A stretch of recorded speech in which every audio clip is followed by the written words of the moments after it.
Oke. Yang pertama itu disiplin positif, yaitu cara penerapan disiplin yang mengajarkan anak bertanggung jawab dan menumbuhkan kesadaran diri berdasarkan nilai-nilai kebajikan, yaitu nilai-nilai kebaikan yang kita tanamkan kepada peserta didik. Kemudian ini lebih ke arah disiplin dari yang dapat mengontrol diri dalam melakukan segala tindakan. Kemudian dapat membuat murid memahami dan menyadari berdasarkan motivasi internal, bukan akibat paksaan atau pujian. Jadi kadang-kadang anak kita ini senang dapat pujian. Kalau nggak dipuji bu gurunya, besok nggak mau lagi buat. Ya. Kemudian itu mereka terpaksa. Kadang-kadang ada anak lain terpaksa mengerjakan PR gara-gara takut kena marah bu gurunya atau takut nggak dapat nilai. Nah itu. Kemudian kita harus juga memotivasi perilaku manusia, yaitu dia ada dua motivasi eksternal dan motivasi internal. Untuk menghindari ketidaknyamanan atau hukuman, jadi itu termasuk motivasi eksternal. Kemudian untuk mendapatkan imbalan atau penghargaan dari orang lain, itu juga termasuk motivasi internal. Kira-kira ada nggak yang di peserta didik kita seperti ini? Ada ya Bu ya? Misalnya suruh belikan jajan ke ibunya, berharap nanti ibunya kasih uang lebih. Nah itu termasuk motivasi eksternal. Kemudian untuk menjadi orang yang mereka inginkan dan menghargai diri sendiri dengan nilai-nilai yang mereka percaya, itu termasuk motivasi internal. Motivasi internal ini itu untuk menjadi orang yang mereka inginkan dan menghargai dirinya sendiri dengan nilai-nilai yang mereka percaya.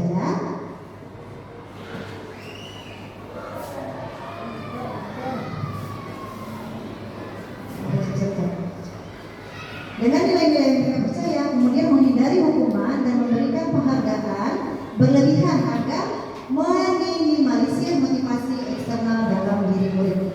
Jadi ternyata memberi penghargaan yang berlebihan itu tidak boleh ya anak-anak ya.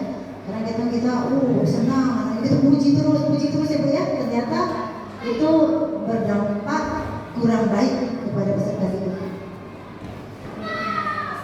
Yang berikutnya yaitu posisi kontrol seorang guru. Jadi kita sebagai seorang guru itu ada 5 posisi kontrolnya. Yang pertama sebagai penghukum, kemudian sebagai teman, ada juga membuat rasa bersalah, pemantau dan manajer. Seorang guru diharapkan mempunyai posisi kontrol seorang seperti manajer, yaitu mengatasi masalah tanpa menghukum siswa. Tanpa menghukum siswa, juga tidak mengecam rasa bersalah kepada siswa. Misal, ini misalnya mereka datang ke sekolah, kamu terlambat, silakan datang, masuk, bersih-bersih. Kita nggak tahu itu anak itu datang ke sekolah terlambat mungkin karena ada tekanan dari rumah, kena marah, ada masalah apa, sampai di sekolah kita tekan lagi, kamu bersih-bersih. Yang ada besoknya anak kamu sekolah. Nah ini sebagai teman juga baik, cuman terkadang anak-anak ini tidak memperbaiki kesalahan yang sudah dilakukan. Dia hanya merasa nanti ibu itu kan baik sama saya, gitu, nggak marah. Ya, yang terbaik itu posisi kontrol seorang guru itu adalah sebagai seorang manajer, yaitu mencari solusi dari masalah yang telah dilakukan oleh peserta didiknya. Kemudian, nah ini dia. Posisi seorang manajer itu guru berbuat sesuatu bersama muridnya.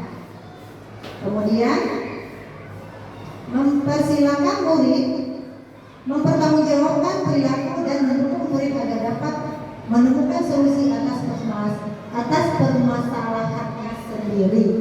Kemudian posisi manajer mengacu pada segitiga restitusi yang dapat menjadikan murid sebagai manajer bagi dirinya sendiri sehingga tercipta identitas positif atau berhasil pada dirinya murid itu sendiri. Dan yang keempat, keyakinan sekolah atau keyakinan kelas. Nah, guru berperan dalam mewujudkan terbentuknya keyakinan sekolah atau keyakinan kelas dengan adanya kesepakatan antara guru dan murid. murid. Kadang-kadang kita membuat kesepakatan tanpa melibatkan murid. Di sekolah tidak boleh ini, tidak boleh itu. Nah, semuanya kita tentukan sendiri. Nah, kedepannya kita akan menentukan kesepakatan sekolah itu bersepakat dengan siswa kita sendiri. Kemudian keyakinan sekolah atau kelas berupa pernyataan universal yang mudah diingat, dipahami dan harus diterapkan dalam lingkungan sekolah kita sendiri. Itu yang keempat. Kemudian yang kelima, segitiga restitusi dalam menyelesaikan masalah. Guru yang berperan sebagai manajer menggunakan segitiga restitusi dalam menyelesaikan masalah melalui 3 tahapan, yaitu yang pertama menstabilkan identitas, validasi tindakan yang salah, dan menanyakan keyakinan.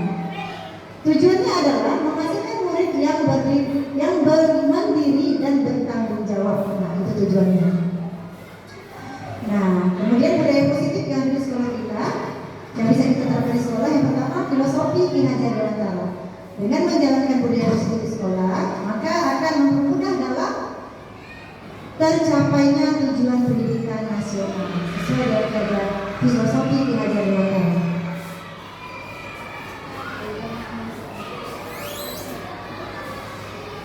Yang mana? Tunggu.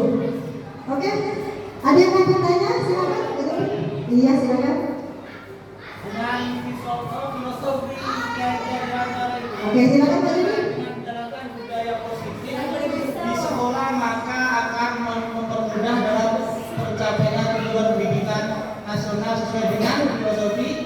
Ya, bahwasanya kalau kita tengok di mungkin hampir di semua sekolah ini kita terapkan filosofi Ki Hajar Dewantara. Jadi apabila sudah berjalan dalam arti disiplin seperti poin yang pertama tadi, itu semua sekolah saya rasa akan berjalan dengan baik dan benar. Dan sebaliknya, apabila filosofi itu tidak dijalankan, contoh di dalam semua sekolah itu baik di negeri maupun di swasta pasti akan hancur, kan gitu ya.